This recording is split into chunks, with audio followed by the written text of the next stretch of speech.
Hello बच्चों, नमस्ते। स्वागत है आप सभी का आपके अपने YouTube channel Mahesh Sharma maths classes में। जैसा कि आप सबको विदित है कि हम रोज़ शाम को 6 बजे कक्षा 6-7 की जो हिंदी की वर्कबुक है उसका अध्ययन करते हैं। अभी तक हमने 50 कार्यपत्रक पढ़ लिए हैं। आज 51वां कार्यपत्रक पढ़ेंगे।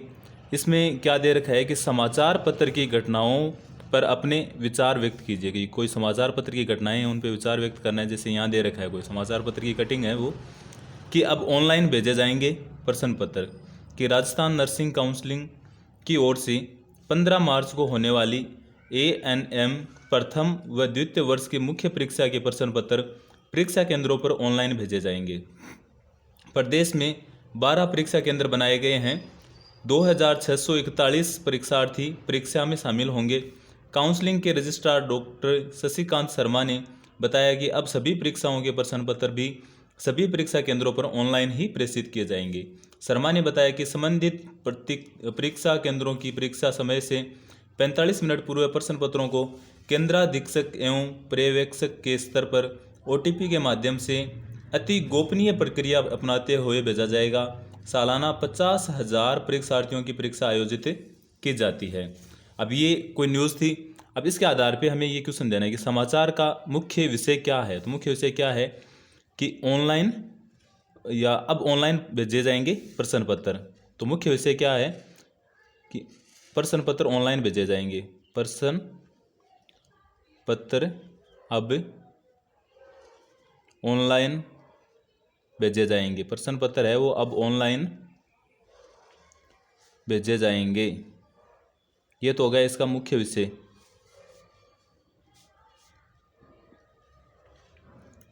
उसके बाद दे रखा है ऑनलाइन प्रश्न पत्र किस परीक्षा हेतु भेजे जाएंगे। तो किस परीक्षा हेतु भेजे जाएंगे, तो ये है ANM प्रथम व द्वितीय वर्ष की मुख्य परीक्षा के।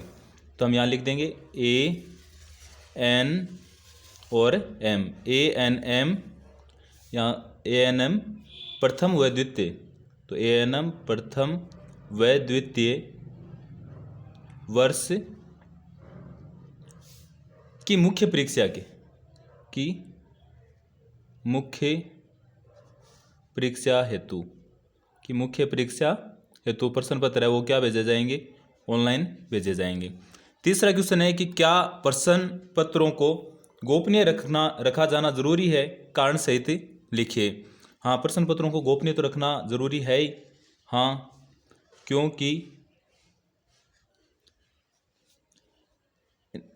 गोपनीय रखना जरूरी क्यों है, तो ये जरूरी क्यों है क्योंकि इनसे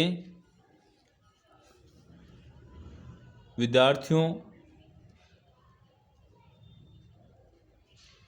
का सटीक मूल्यांकन किया जाना है। क्योंकि इनसे विद्यार्थियों का क्या किया जाना है, सटीक मूल्यांकन किया जाना है। इसलिए ये क्या है, जो गोपनीय रखने जरूरी है, किया जाना है। उसके बाद दे रखा है ऑनलाइन प्रश्न पत्र भेजने से क्या अर्थ है कि भाई ऑनलाइन प्रश्न पत्र भेजने से क्या अर्थ है। तो इसका मतलब तो ये है कि ऑनलाइन भेजना मतलब ये जो कोई कंप्यूटर वगैरह है ना उसके अंदर भेज देंगे। तो प्रश्न पत्र भेजने से क्या अर्थ है, प्रश्न पत्रों को इंटरनेट के माध्यम से भेजना। उसके बाद में कि विद्यालय से जुड़े समाचारों के शीर्षकों को नीचे दिए गए स्थान पर लिखें। इन समाचारों पर शिक्षक के साथ चर्चा करें। कि कोई भी विद्यालय से संबंधित, तो अपने जैसे ये प्रश्न पत्र से संबंधित ये हो गया, या फिर जैसे मैं एक टॉपिक आपको ये बता दूं कि स्वतंत्रता दिवस है, स्वतंत्रता दिवस पर समारोह से संबंधित,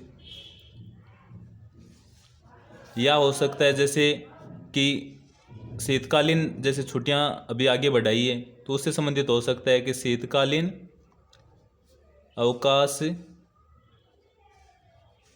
बढ़ाने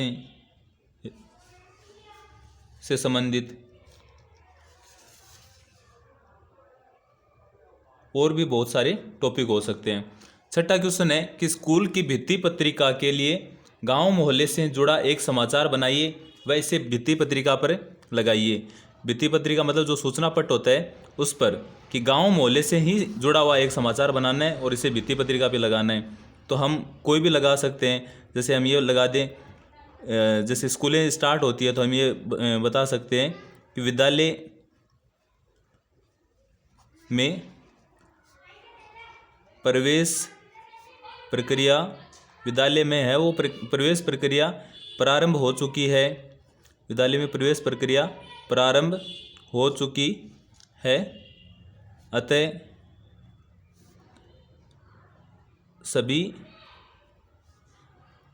को सूचित किया जाता है, सभी को सूचित किया जाता है कि वे अपने